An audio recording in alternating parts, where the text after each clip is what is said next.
I met Mr. Trump when I was a candidate on The Apprentice in Season 5. I had the utmost admiration for Mr. Trump, and even after I was fired, I continued to see him as a possible mentor and potential employer. In 2007, I was going to be in New York for a social obligation. I contacted Mr. Trump's office to see if he was available for lunch.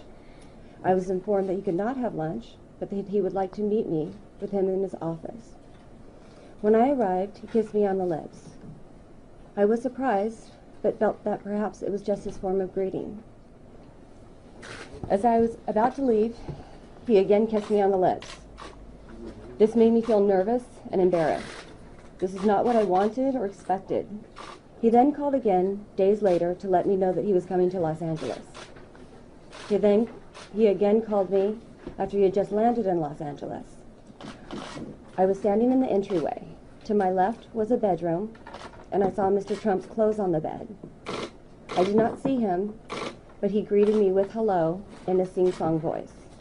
It sounded like, hello.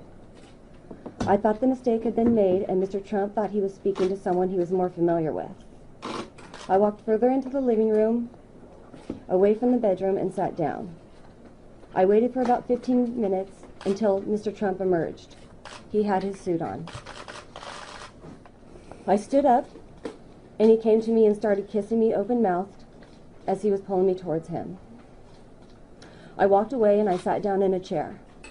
He was on a love seat across from me, and I made an attempt at conversation. He then asked me to sit next to him. I complied. He then grabbed my shoulder and began kissing me again very aggressively and placed his hand on my breast. I pulled back and walked to another part of the room.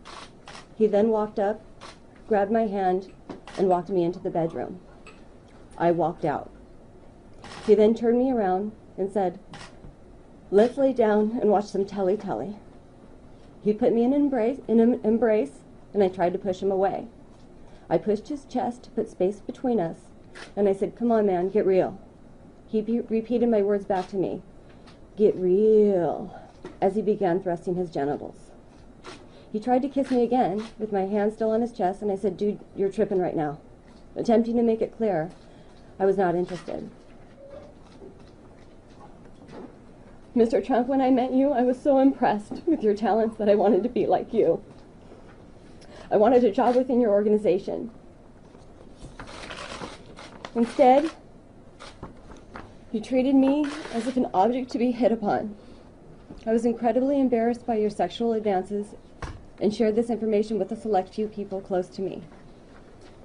Mr. Trump, today I feel that you were interested in me only because you wanted to have a sexual relationship with me and for no other reason. After hearing the released audio tapes and your denials during the debate, I felt I had to speak out about your behavior. You do not have the right to treat women as sexual objects just because you are a star. Thank you. Thank you.